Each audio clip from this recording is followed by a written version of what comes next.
Sie wollte schlafen. Für immer. Und so hatte sie eine Überdosis genommen. Luminal und Phanodorm, Schlafmittel. 2 leere Röhrchen lagen neben ihrem Bett. Es war das Osterwochenende 1955. Die Frau, die sich im Haus Nummer 25 in der Karl-Theodor-Straße in Münchens Stadtteil Schwabing das Leben nahm, war einmal ein Star gewesen.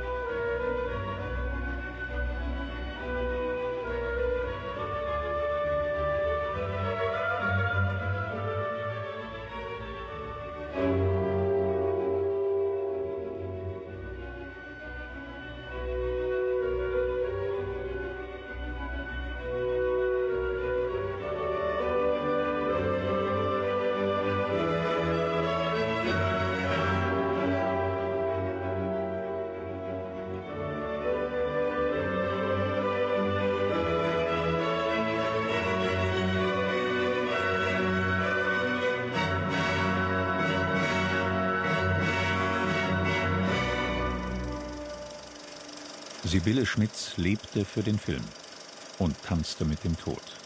Ihre Augen scheinen davon zu erzählen.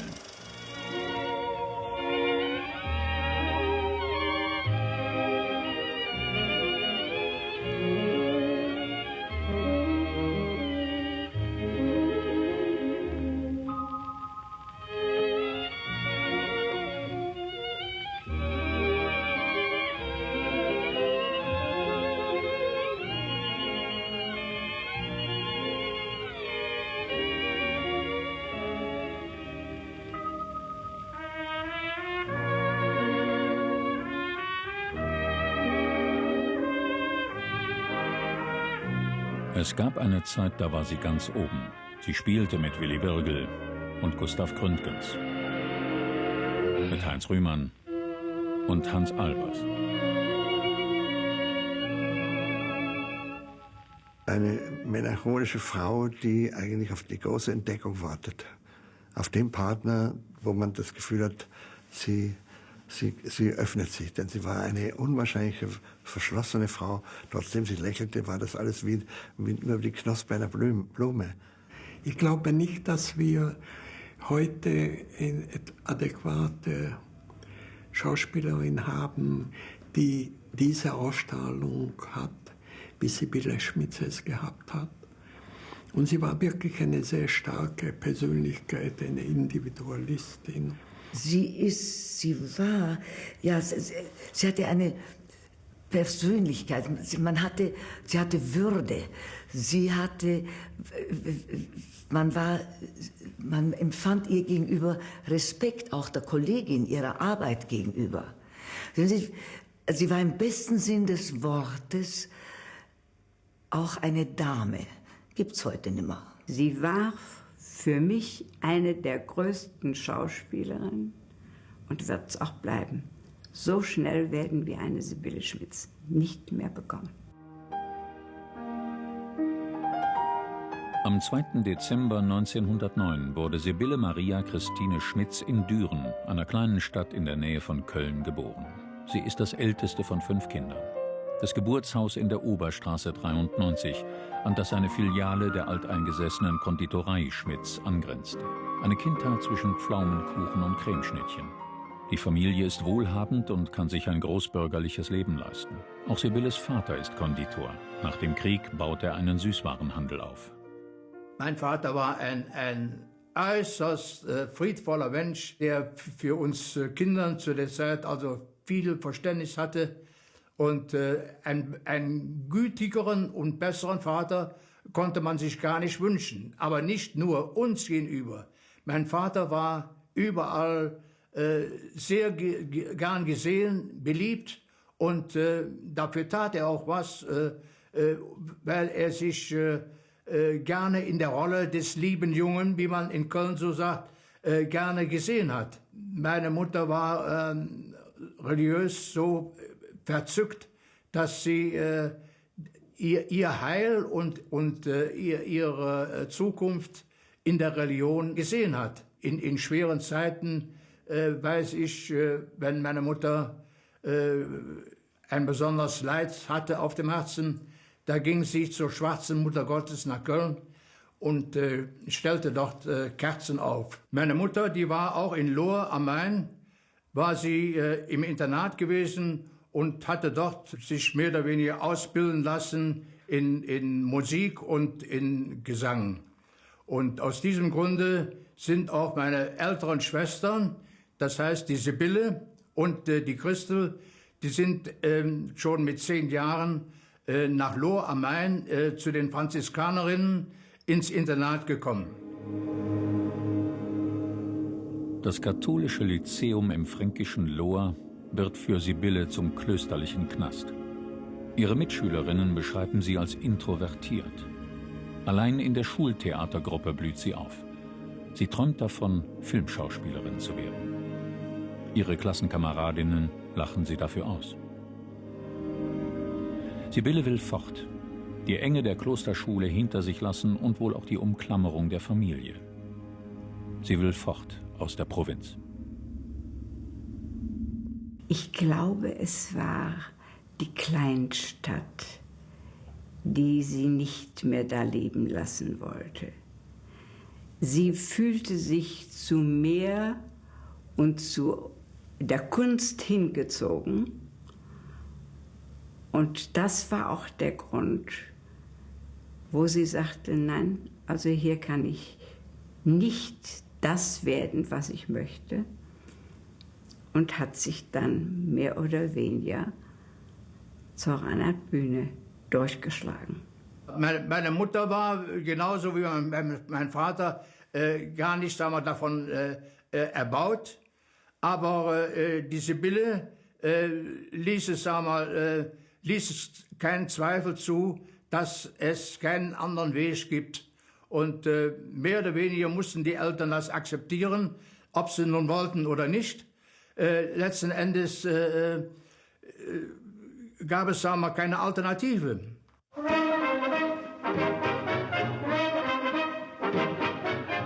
(1927) fährt Sibylle Schmitz nach Berlin. Im Gepäck hat sie ein Empfehlungsschreiben der Schauspielerin Louise Dumont. Sibylle spricht an verschiedenen Häusern vor und schließlich auch am Deutschen Theater, das von Max Reinhardt geführt wird.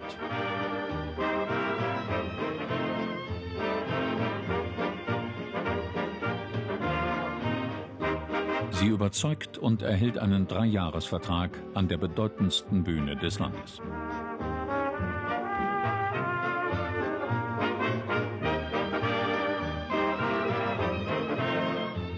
Sie spielt zunächst nur kleine Rollen, aber sie ist Ensemblemitglied und gehört zur Reinhardt-Familie. Sie bewegt sich zwischen Schauspielern, Künstlern und Bohemiens, berauscht sich am ausschweifenden Leben der 20er Jahre.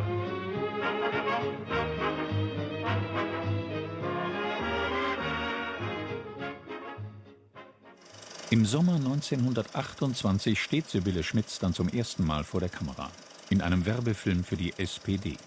Der Titel »Freie Fahrt«, ein Film vom erwachten Menschenrecht. Sie spielt eine schwangere Arbeiterfrau, die unter der Last der täglichen Mühen zusammenbricht und daran zugrunde geht.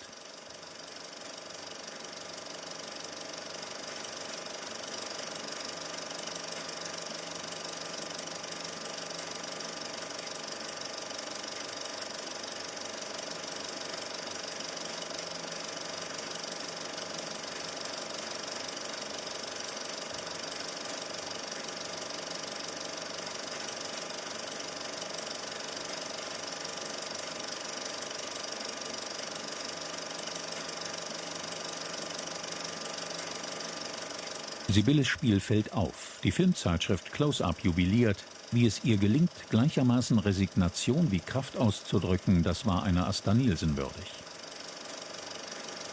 Und weiter heißt es, sie stellte dar und schauspielerte nicht. Ihr Name ist uns entfallen, aber ihr steht eine große Zukunft bevor.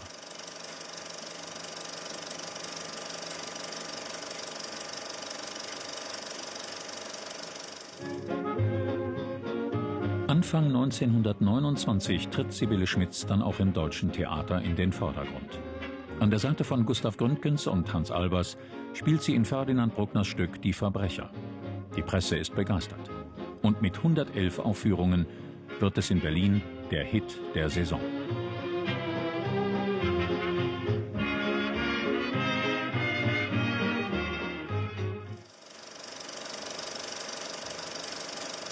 Dann der zweite Film. Und gleich mit einem großen Regisseur.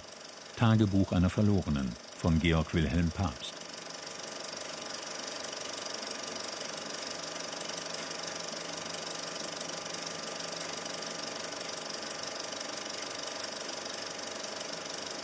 Der Regisseur besetzt sie in einer kleinen Rolle neben Louise Brooks. Sibylle spielt ein geschändetes Hausmädchen, das vor der Schmach flieht und sich das Leben nimmt. Der zweite Film. Der zweite Tod.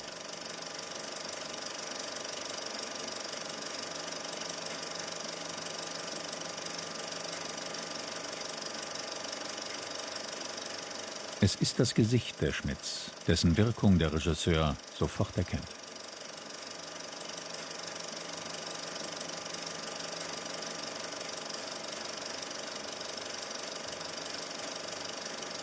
Wenn das Leichentuch beiseite gezogen wird, enthüllt Pabst ein Antlitz, das geheimnisvoll und anmutig ist. Ein Gesicht schöner als der Tod.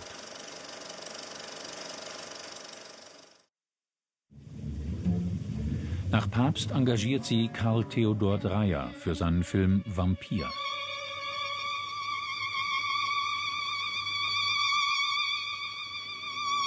Wieder spielt sie ein Opfer. Allnächtlich von einem Vampir heimgesucht, ist sie so geschwächt, dass sie das Bett nicht mehr verlassen kann.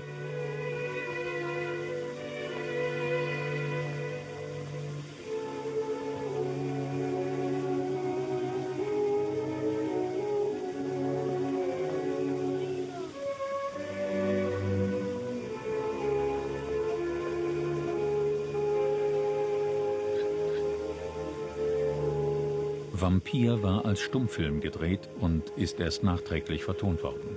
Mit dem ersten Satz, den Sibylle Schmitz überhaupt auf der Leinwand spricht, erfleht sie den Tod als Erlösung.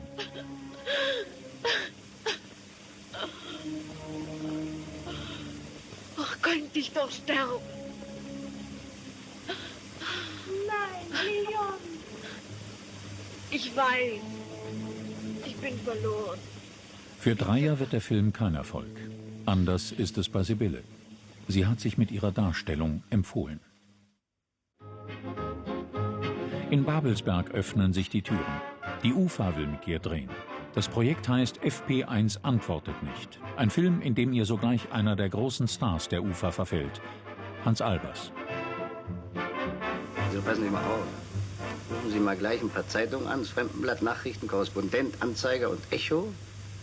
Und sagen Sie ihnen, Sie möchten präzise 11 heute Abend bei der Lennartswerft sein.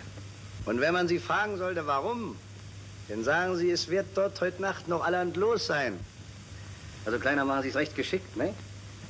Und wenn natürlich vor allen Dingen mein Name auf keinen Fall erwähnt. Was wird denn so Besonderes los sein in der Lennartswerft?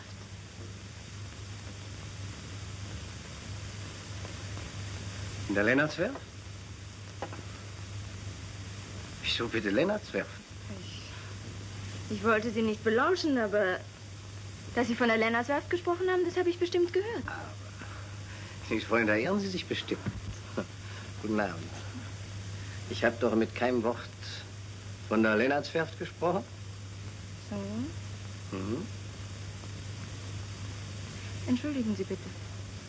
Ja. Um Ihnen die Wahrheit zu sagen, ich habe da eben telefonisch eine Verabredung abgesagt, weil ich noch die Vorahnung hatte, dass ich heute Abend so eine entzückende Bekanntschaft machen würde. Wollen wir nicht tanzen? Nein, danke. Warum nicht? Ich möchte Sie nicht aufhalten.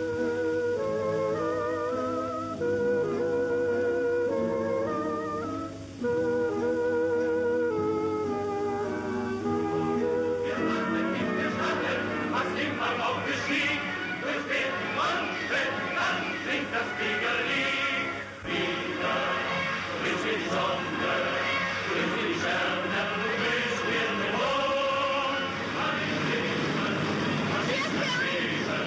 FP1 bedeutet Flugplattform 1 und die soll von Albers als fliegendem Hans Dampf gerettet werden. Ein Hasardeursflug aus Liebe zu einer schönen Frau.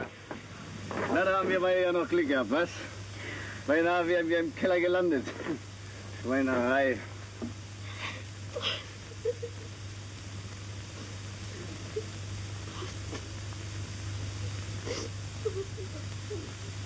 Alles gut.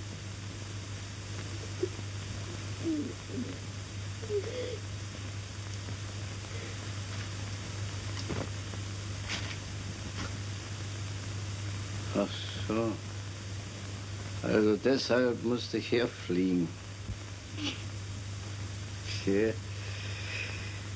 Naja. Die Frau mit der Fliegerkappe. Über Nacht wird Sibylle Schmitz berühmt. Zuerst ist es ja so, dass mit dem Film FP1 Antworte nicht 1932 auch die Sibylle einen gewissen Ruf und eine gewisse Berühmtheit schon erlangt hatte. Und ich war noch keine 20 Jahre alt und bevor ich zum Militär ging, wollte ich meine Schwester, meine berühmte große Schwester in Berlin einmal besuchen. Ohne dass ich mich da angemeldet habe, bin ich auf gut Glück nach Berlin gefahren und habe die Sibylle dort antreffen können. Und es hat sich gezeigt, dass die Sibylle stark engagiert ist. Auf jeden Fall gab es einige Tage, wo wir gemeinsam etwas unternehmen konnten. Wir haben Theater, Kino und Konzerte, Revuen besucht. Und Sibylle war überall bekannt und beliebt. Und selbst bei ausverkauften Häusern hatte die Sibylle immer noch den Vorrang, einen guten Platz, eine gute Karte zu bekommen. Die UFA hat einen neuen Star. Eine Frau, der man ins Gesicht schaut. Ein wenig androgyn, von dunkler Schönheit, geheimnisvoll. Und stets ist da ein Hauch Melancholie.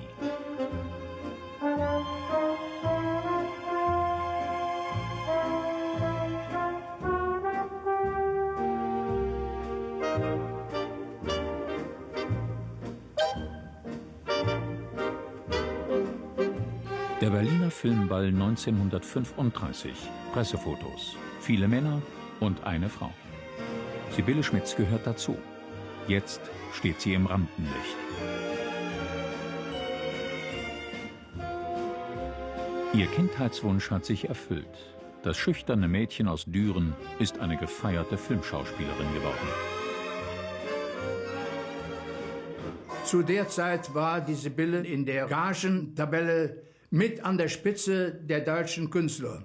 Und sie hat genauso viel verdient wie eine Marika Röck oder Zara Leander oder Christina Söderbaum, die früher an der Spitze mit der Sibylle waren.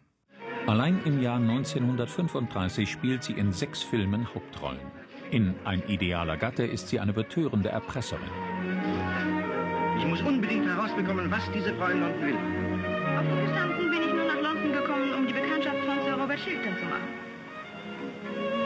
Was ich in den englischen Zeitungen über ihn las, hat mich außerordentlich interessiert. Sie leben in Wien und lesen englische Zeitungen? Ich finde sie ungemein amüsant. So. Dann müssen Sie aber zwischen den Zeilen lesen. Der Aufstieg Sir Robert Chilterns stand durchaus nicht zwischen den Zeilen. Vielmehr in den Überschriften der Börsenberichte. Ja? Eine so bezaubernde Frau wie Sie interessiert sich für Börsenberichte? Warum nicht? Glauben Sie mir, meine Herren, es gibt kein besseres Schönheitsmittel für eine Frau als ein geglückter Börsenkurs. Ah, und den Tipp dafür, ich errate, soll Ihnen Lord Chiltern geben. Erraten, Vicomte.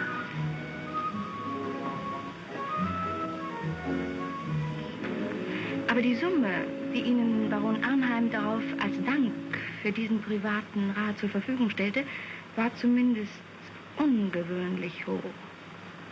Finden Sie nicht?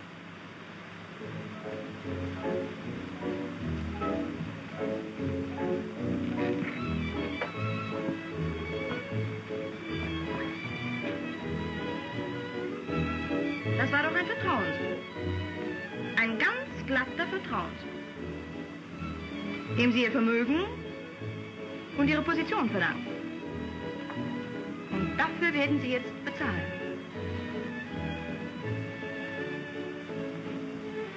Früher oder später müssen wir für alles bezahlen, was wir einmal getan haben.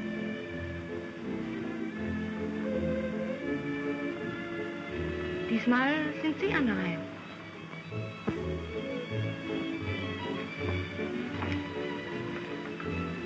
Ich werde nicht bezahlen.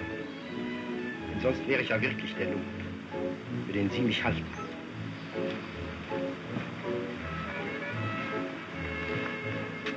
Sie weigern sich also? Jawohl. Ich weigere mich.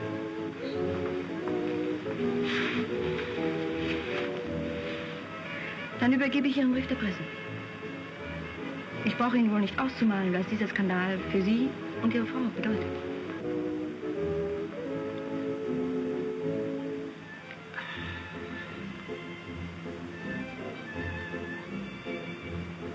Wenn Sie auf meine Forderung eingehen, erhalten Sie den Brief augenblicklich zurück. Sie sehen, ich spiele ein ganz ehrliches Spiel. Kein Glamour, keine Komödie. 1936 dreht Sibylle Schmitz zum zweiten Mal mit dem Regisseur Frank Wismar. Fährmann Maria heißt dieser spätexpressionistische Film. Wismar nennt ihn eine Tonfilmlegende. Es ist optisch wohl der eindrucksvollste Film der Schmitz.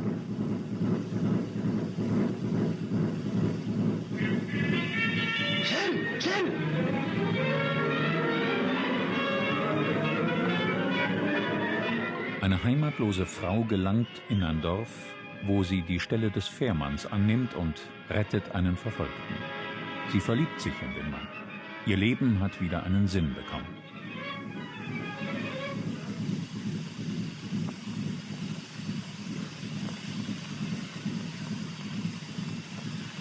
Du musst ganz ruhig sein. Weißt du, ich hole Kräuter von der Wiese. Glaub mir, die heilen das Fieber, ja? Du musst ruhig sein.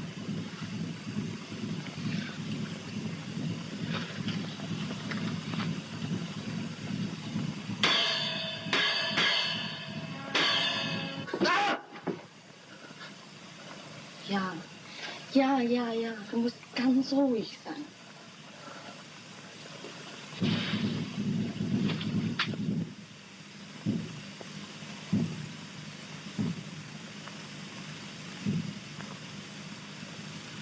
Im Mittelpunkt der Inszenierung von Fährmann Maria steht das Gesicht der Schmitz. Diesem Gesicht hat Wismar mit seinem Film ein Denkmal gesetzt.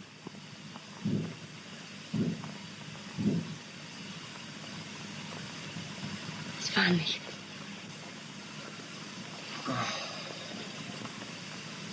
Und jetzt hole ich dir die Kräuter.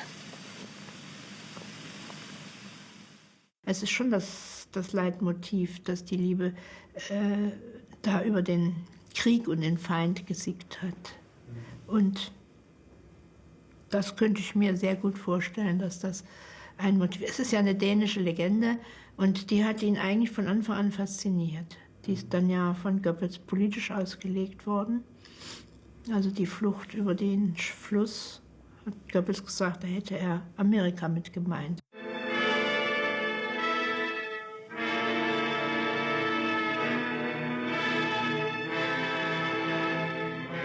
Ein Unbekannter taucht auf. Zu ihrem Entsetzen muss die Fährfrau feststellen, dass dieser Fremde der Tod selbst ist, gekommen, ihren Geliebten zu holen. Um ihre Liebe, ihr Glück zu retten, wagt sie ein gefährliches Spiel, den Tanz mit dem Tod.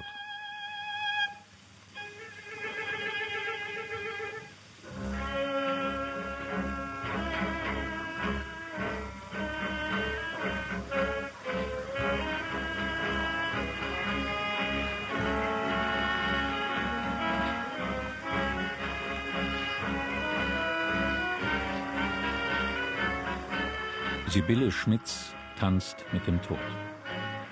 Goebbels, der oberste Herr über den deutschen Film, mag Fährmann Maria nicht. Und auch in einem Aufsatzband mit dem Titel »Volk und Rasse« wird der Film verurteilt.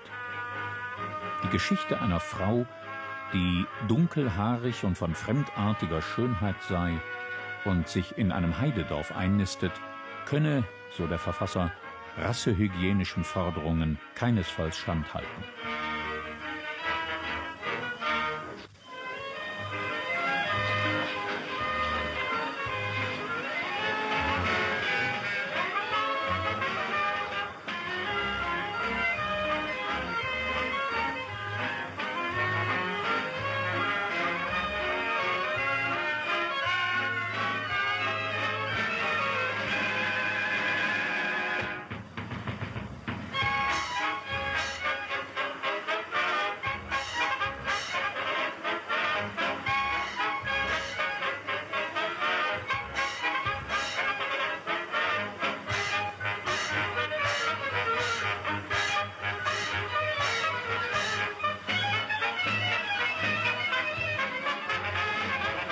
Es scheint beinahe so, als habe diese Schlüsselszene, der Tanz mit dem Tod wie in einem Delirium, den weiteren Lebensweg der Künstlerin Sibylle Schmitz bereits vorgezeichnet.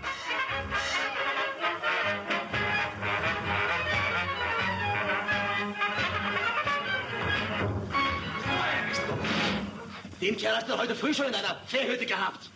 Ich habe es genau gemerkt. Da, Bauern! Das ist euer Fährmann!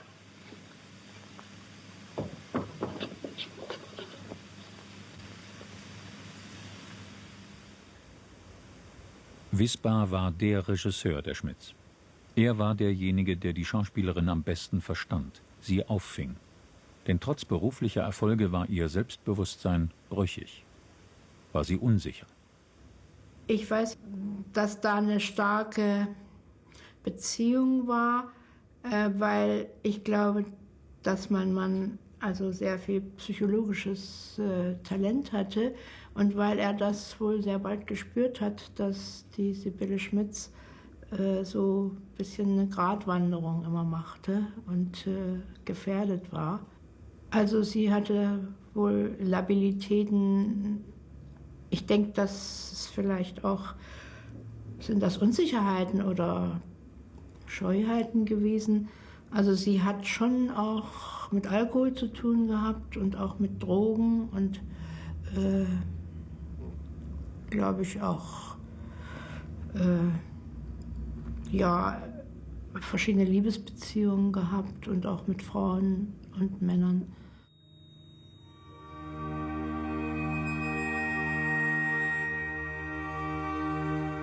Die Schmitz kommt seltener in die Studios.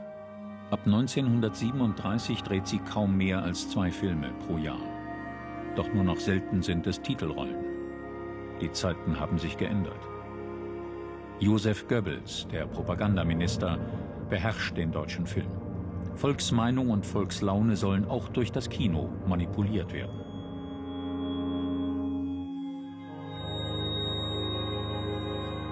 Das Gesicht der Schmitz passt nicht recht in die Filme der Zeit. Die Stars sind jetzt blond und heißen Marika Röck und Christina Söderbaum.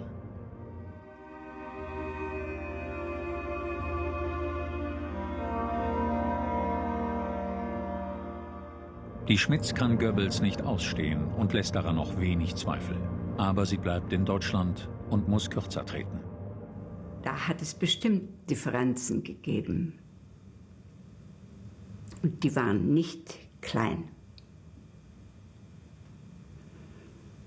Denn sonst hätte Sibylle weitaus größere Chancen gehabt und auch verdiente.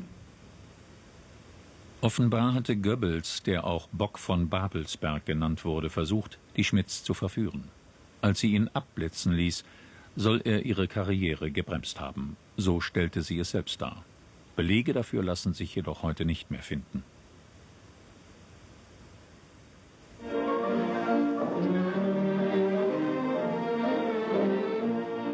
Neben Gustav Gründgens spielt sie 1938 in Tanz auf dem Vulkan. Erzählt wird die Geschichte des Pariser Komödianten de Bureau, der zur Rebellion gegen den König aufruft. Dieser Hans Wurst ist der Liebling der Pariser Damen, aber Gräfin? Hurtig lieber de Bureau, hört ihn an mit Schweigen. Heute muss sich einmal so de Bureau euch zeigen. Es gibt gewollt die Höflichkeit, die uns stets gemeinsam. Dass der Clown dabei uns heut sich nicht fühle einsam. Ehrlos ist der Komödiant für die Kavaliere. Ob sein Herz in Leiden Brand schmiere, nicht nur schmiere. Mit der Peitsche glaubt man ihn höhnisch zu erledigen. Doch er wird vom Leder ziehen. Vorsicht, Majestät! Und wenn man seine Degen nicht annimmt, so wird man seine Verse annehmen müssen. Und die treffen besser. Die treffen aber tödlich. In sein Herz! Sein Gebrauch scheint verrückt zu sein. Ohne Mittel ist der Staat. Steuern, Steuern, Steuern. Der braucht der Potentat, sie hinaus zu feuern. Fette Plund und Völlerei muss das Volk bezahlen. Kocht dem König einen Brei. Majestät, dürfen nicht länger hier bleiben. Wie ihr fressen müsst, wenn ihr es abwehren wollt. Aber ein Recht dicken, das in dem Hals steckt ein Fleisch.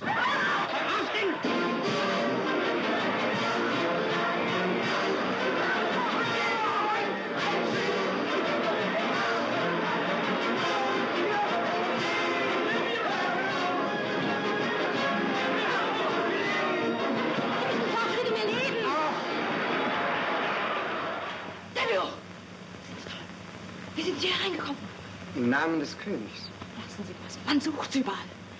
Wie konnten Sie auch so gehen lassen? Auf Ihrem Kopf steht eine Belohnung. Wenn man Sie fände, wenn man Sie hier fände. Hier bei mir. Herr Büro, Sie müssen fort. Fliehen Sie. Deshalb bin ich hier. Was heißt das? Ich verstehe Sie nicht. Du verstehst mich sehr gut. Ich will, dass du dich endlich einmal klar entscheidest. Flieh mit mir. Dein Leben hier ist unsinnig. Du lebst neben einem Mann, den du nicht liebst, nicht lieben kannst. Du lässt dir von einem König den Hof machen, der dir zuwider sein muss. Und bei dem allem behauptest du, mich allein zu lieben. Ich liebe dich. Beweise das. Komm mit mir. Wirf alles hinter dich, so wie ich es getan habe. Komm mit mir nach England. Nein. Eloise, du weißt, was dieses Nein bedeutet. Ja. So liebst du mich nicht mehr. Doch. Aber ich kann aus meiner Welt nicht heraus. Was heißt das? Was ist das für eine Welt? Eine andere als deine. Eine bessere? Eine andere. Also Schluss? Es verwundert aus heutiger Sicht, wie Tanz auf dem Vulkan die Zensur passieren konnte. Denn trotz der Regie des linientreuen Hans Steinhoff war das subversive Moment dieses Films unübersehbar. Geht es doch um den Aufstand gegen ein verhasstes Regime.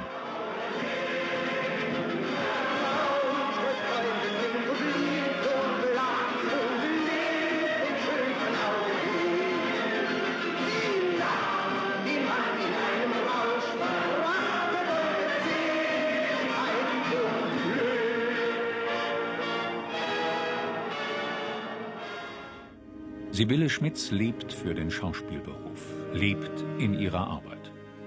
Als die Aufträge weniger werden, wachsen ihre Selbstzweifel. In ihrer drehfreien Zeit sucht sie, ihre Ängste mit Alkohol zu betäuben.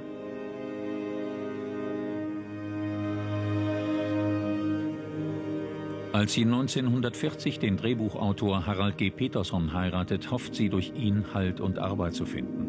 Mit ihm zieht sie sich während des Krieges in das österreichische Dorf Krimml zurück.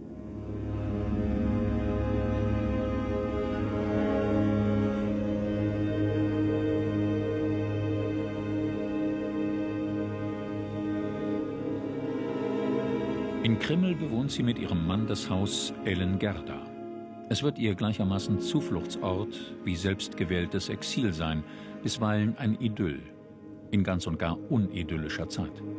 Wie sie in Krimml angekommen ist, da haben wir uns alle gedacht, ach Gott, eine Filmschauspielerin in Krimml, in den kleinen Ort mit ein paar hundert Einwohnern, wie wird das wohl der da in Krimml gefallen?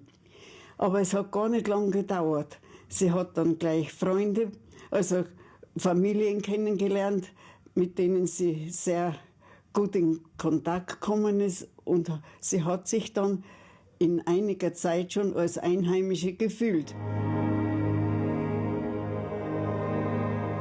Peterson und die Schmidts hatten das Krimmeler Tal aber noch aus anderen Gründen gewählt. Zum einen lag es abseits der Flugrouten alliierter Bomber. Zum anderen konnte man über einen Weg an den Krimmeler Wasserfällen entlang in nur 4 Stunden nach Italien fliehen.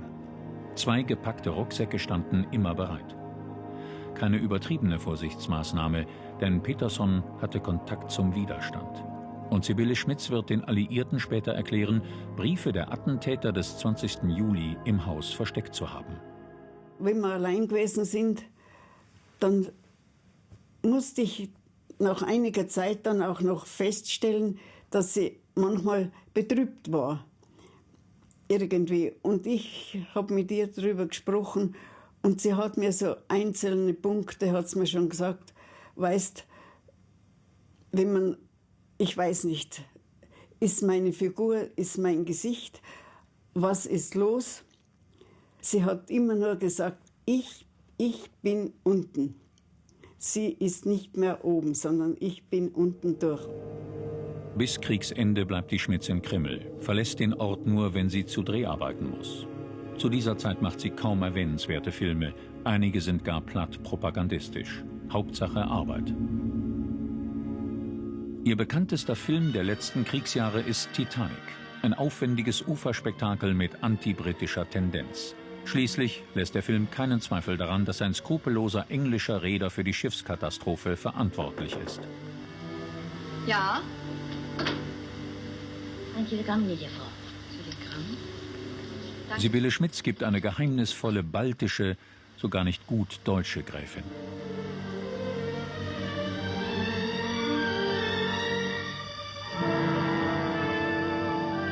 Gnädige Frau, wir fahren seit Stunden durch Treibeis. Es sind sogar Eisberge gemeldet. Ich möchte Sie bitten, Präsident Ismay zu veranlassen, die Geschwindigkeit des Schiffes herabsetzen zu lassen. Darf ich fragen, warum Sie gerade mich darum bitten? Ich habe keine andere Möglichkeit mehr. Und Präsident Ismay interessiert sich doch offensichtlich für Sie. Offensichtlich. Und Sie glauben, er würde es mir zuliebe tun? Nein, ich glaube nicht, dass Präsident Ismay überhaupt irgendeinem Menschen etwas zuliebe tun würde. Aber er ist Geschäftsmann. Er denkt in Zahlen und 20 Millionen Pfund sind eine Macht. Ach so. Dann wenden Sie sich eigentlich gar nicht an mich, sondern an meine 20 Millionen. Das ist doch dasselbe.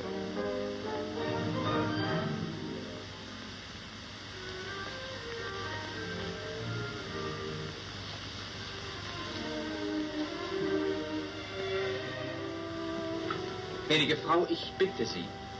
Herr Petersen, ich kann Ihnen jetzt nicht mehr helfen. Ich kann nicht. Ich danke Ihnen, gnädige Frau. Ich hätte nicht kommen sollen. Ich weiß, es war mein Fehler. Ich habe Sie für eine Frau gehalten, die nur das Unglück hat, zu reich zu sein.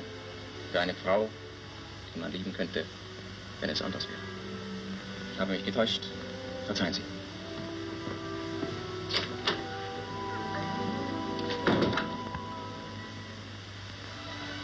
Eine Frau, die man lieben könnte.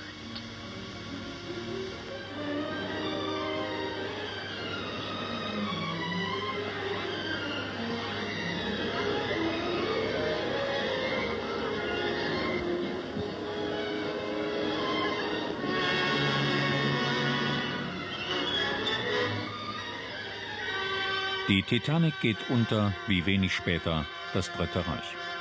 Nach dem Schock von Stalingrad wird Titanic wegen seiner, wie es heißt, Untergangsassoziationen für den Heimateinsatz in Deutschland verboten. Die Premiere findet November 1943 im besetzten Paris statt. Der Krieg ist zu Ende.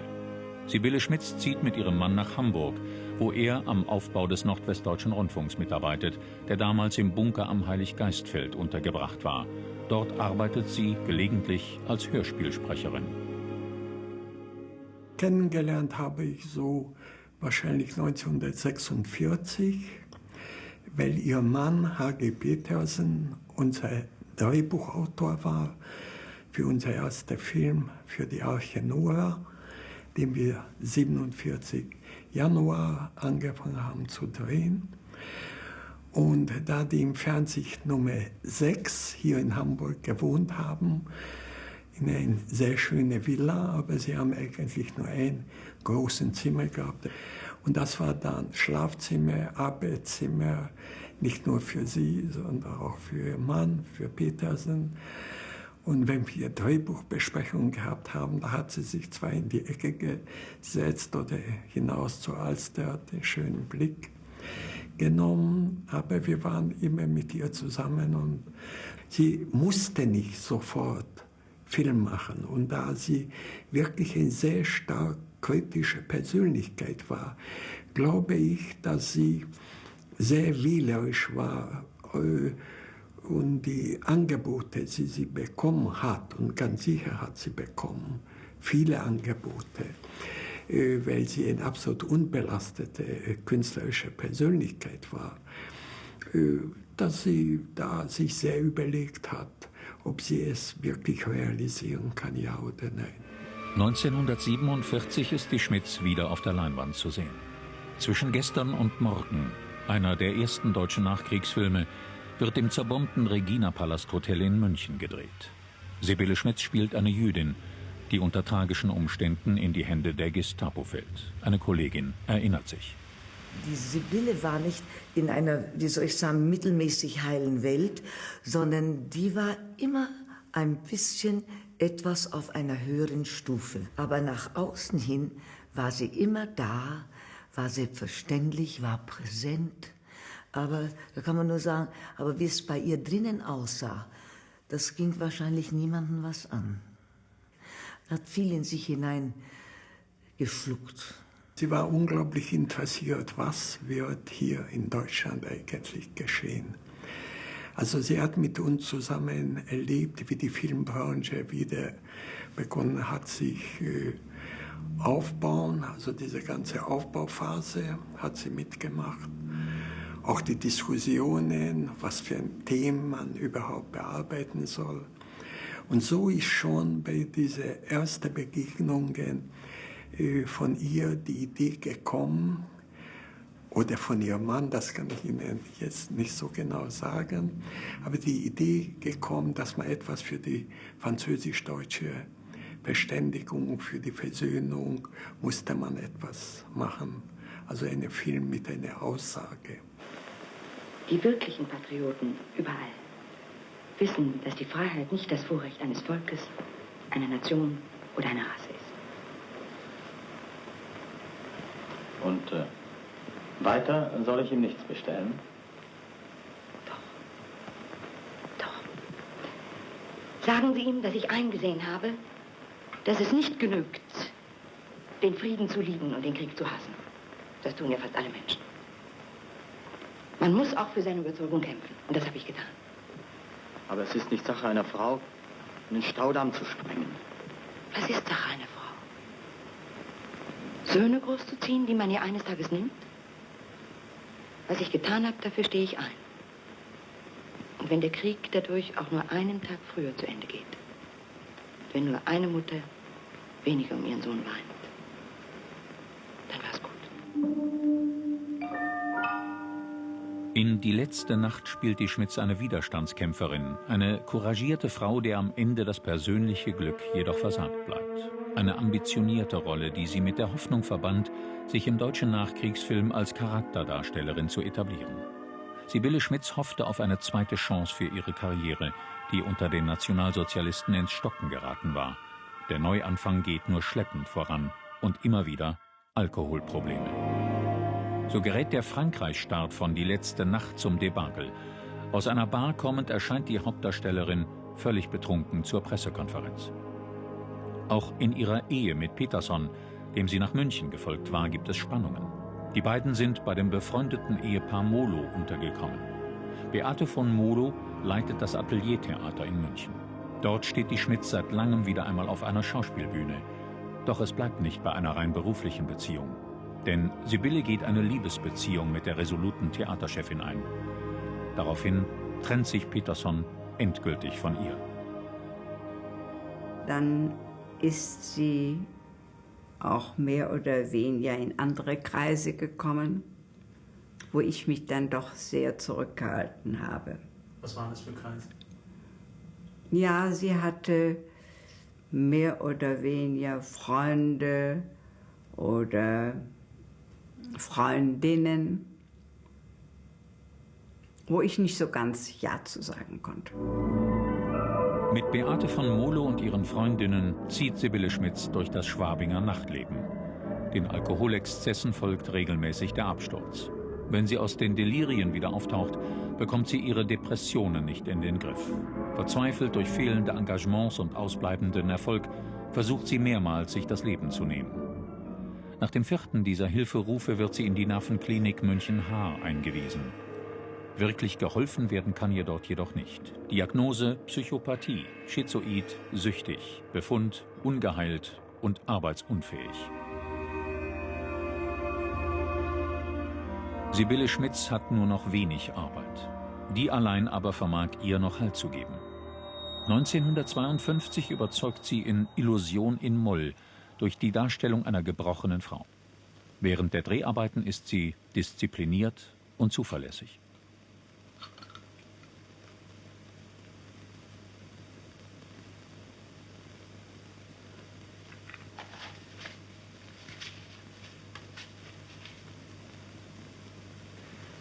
Mutter.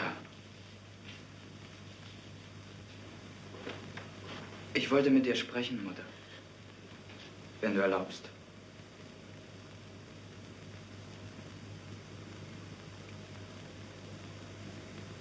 Aber es hat auch Zeit. Vielleicht morgen. Wenn du allein sein willst. Gute Nacht, Mutter. Für uns war sie ganz souverän, lebensfroh und drüberstehend. Also ich hatte nicht einmal daran gedacht, dass die vielleicht vielleicht trinkt oder vielleicht irgendwie jetzt Probleme mit sich selber hat. Sie war so selbstsicher und so großartig drüberstehend und war wirklich zu allen Menschen höflich, hat alles, was man ihr gesagt hat, genau befolgt und diszipliniert und wir hatten sie alle sehr gerne.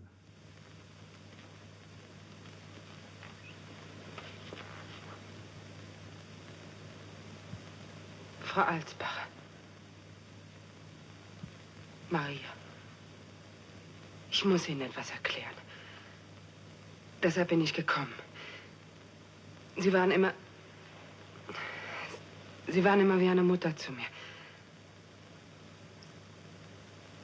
Ich kann so nicht gehen.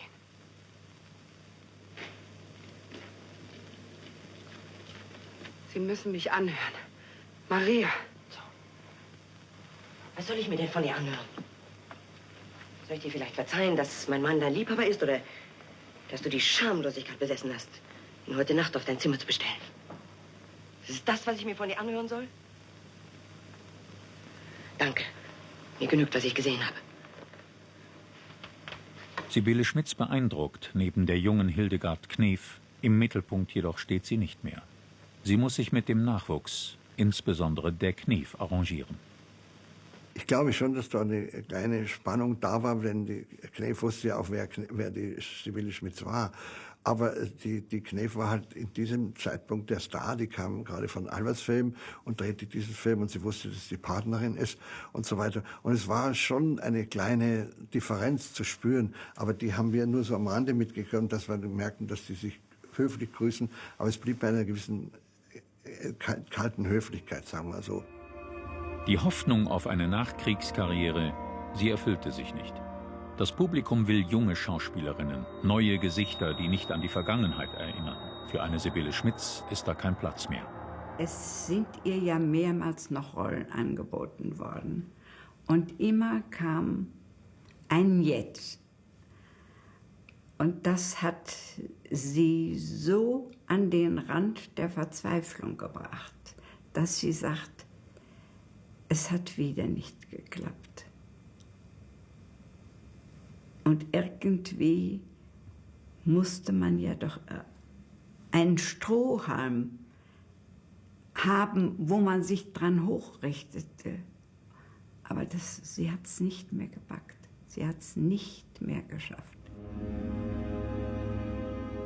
Eine letzte Produktion noch. 1954, Das Haus an der Küste. Auch in diesem Film, der heute als verschollen gilt, stirbt Sibylle Schmitz. Im Tod endet ihre letzte Rolle, ihr Abschied von der Leinwand. Nach der Produktion ist sie in schlechter körperlicher Verfassung. Sie wird krank, leidet an einer Gesichtsneuralgie, einem schmerzhaften Ausschlag. Und auch das Geld wird knapp. Sie muss sich durchschlagen. Sie hat teilweise ihre Pelze versetzt oder schöne Stücke von Juwelieren. Aber wenn es dann nicht mehr ging, und zum Beispiel auch kurz vor Ostern, dann ging das Telefon, sagt sie, Christelchen, kannst du mir noch mal helfen? Und ich habe es gerne getan.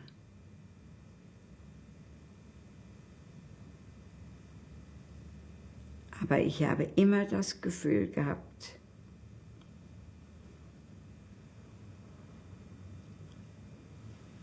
sie möge es nicht für Rauschgift brauchen. Sie möge über die Zeit hinwegkommen, dass sie wieder einmal vor der Kamera stehen kann. Aber das war ja in den Zuständen manchmal nicht mehr möglich. München-Schwabing, die letzte Bleibe. Sibylle Schmitz ist in das Haus der Ärztin gezogen, die ihre Gesichtsneuralgie behandelt. Doch Dr. Ursula Moritz ist alles andere als eine barmherzige Samariterin. Zu weit überhöhten Preisen verkauft sie der kranken Schauspielerin das Opiumpräparat Eukodal. Es lindert zwar die Schmerzen, macht aber süchtig. Sibylle Schmitz wird abhängig von Eukodal und von Frau Dr. Moritz. Karl-Theodor-Straße 25. In einer schmucklosen Kammer vegetiert die Frau dahin, die in den 30er Jahren einmal als die schönste des deutschen Films galt. Es war erschütternd, erschütternd einfach, wie ein Star, denn sie war ein Star. So heruntergekommen sein kann und so abhängig war. Einsam und vergessen nimmt sich Sibylle Schmitz Ostern 1955 das Leben. Und ganz plötzlich ist sie wieder ein Star, der die Gazetten beschäftigt. Der Tod unter mysteriösen Umständen, er wird für die Boulevardpresse zu ihrer letzten großen Rolle.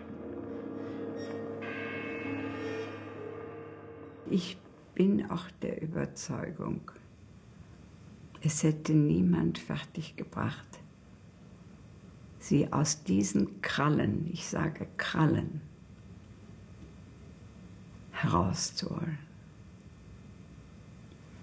Aber ihr Leben, das gehörte der Kunst, und die Enttäuschung, dass sie keine Anstellung mehr fand, nicht mehr angenommen wurde, das hat ihr meiner Ansicht nach den Rest gegeben.